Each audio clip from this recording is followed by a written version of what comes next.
સુરતમાં ગુજરાત શટરિંગ ડેપો એસોસિએશનનું 7મું સ્નેહ મિલન યોજાયું. સાથે સાથે અગત્યની મીટિંગ પણ મળી હતી, જેમાં ગુજરાતભરમાંથી વેપારીઓ ઉમટી પડ્યા. સુરત શહેર એક દોડતું શહેર છે અને સાથે ટેક્સટાઇલ નગરી પણ કહેવાય છે.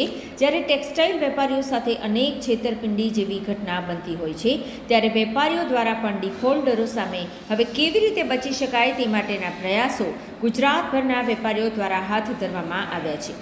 જેના ભાગરૂપે આજે સુરતમાં ગુજરાત શટરિંગ ડેપો એસોસિએશનનું 7મું સ્નેહ મિલન યોજાયું. સાથે અગત્યની મીટિંગ મળી હતી. ગુજરાતભરમાંથી વેપારીઓ ઉમટી પડ્યા હતા. ગુજરાત શટરિંગ ડેપો એસોસિએશનના રાજેન્દ્ર શેખાવતે જણાવ્યું હતું કે ટેક્સટાઇલ ક્ષેત્રના વેપારીઓને હાલના સમયમાં વેપારીઓ સાથે અનેકવાર છેતરપિંડી જેવી ઘટના બની રહી છે, જેને અટકાવવાના ભાગરૂપે આજે મહત્વના મુદ્દાઓ સાથે સ્માર્ટ વર્ક કરીને સ્નેહ મિલન સાથે અગત્યની મીટિંગ મળી હતી અને ગુજરાતભરના વેપારીઓ હવે તેમની સાથે થતા ફ્રોડથી આસાનીથી બચી શકશે તે માટેની રણનીતિ બનાવીને સ્નેહ મિલન કાર્યક્રમ સાથે અગત્યની મીટિંગ સફળ રહી હતી. આપનો પરિચય? મારું નામ રાજેન્દ્ર શેખાવત છે. સુરત ગુજરાત શટરિંગ એસોસિએશન ડેપો જે એસોસિએશનનો પ્રમુખ છું. આજે કેવા પ્રકારનો કાર્યક્રમ રાખવામાં આવ્યો અને શું હેતુ?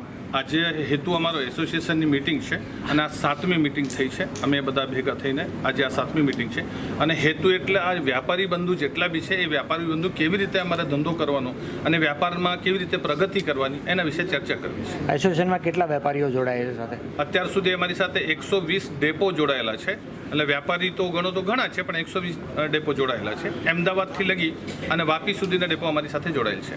ગુજરાત લેવલનો એસોસિએશન છે, શું કહેશો? મેસેજ શું આપશો લોકોને, વેપારીઓને? વ્યાપારીઓનો મેસેજ સતત અમે કહેતા જ આવીએ છીએ. અમારા બધા એસોસિએશનના જે સભ્યો છે અને પાછળ તમે જોઈ શકો છો અમારા વડીલો છે, આ લોકો પણ સતત અમને 2001થી આ એસોસિએશન ચાલુ કરી હતી ત્યારથી લગીને સતત કાર્ય કરી રહ્યા છે અને અમે આવનાર વર્ષોમાં આ એસોસિએશન આખા ગુજરાતને અને આખા હિન્દુસ્તાનમાં એનો એ થાય એની માટે પ્રયત્ન કરીએ. એસોસિએશનમાં જોડાવાથી વેપારીઓને શું ફાયદો થઈ રહ્યો છે? એસોસિએશનમાં જોડાવાથી આ જ એક વિશેષ વસ્તુ છે કે આજે ફોસ્ટા હોય કે ગમે તે સુરતની મોટી મોટી સંસ્થાઓ હોય, પણ આ લોકો જે કોઈ વ્યક્તિ એક દુકાનમાંથી માલ લઈને બીજા પાસેથી માલ લે, ડિફોલ્ટર જે છે આ લોકો, તો આ લોકોને ડામવા માટે અમે એક સિસ્ટમ કર્યું છે કે અમારી એસોસિએશનમાં ખાલી એક ગ્રુપમાં મેસેજ નાખો એટલે એ વ્યક્તિને ખબર પડી જાય અને તાત્કાલિક એને બીજો કોઈ વ્યક્તિ માલ આપે નહીં.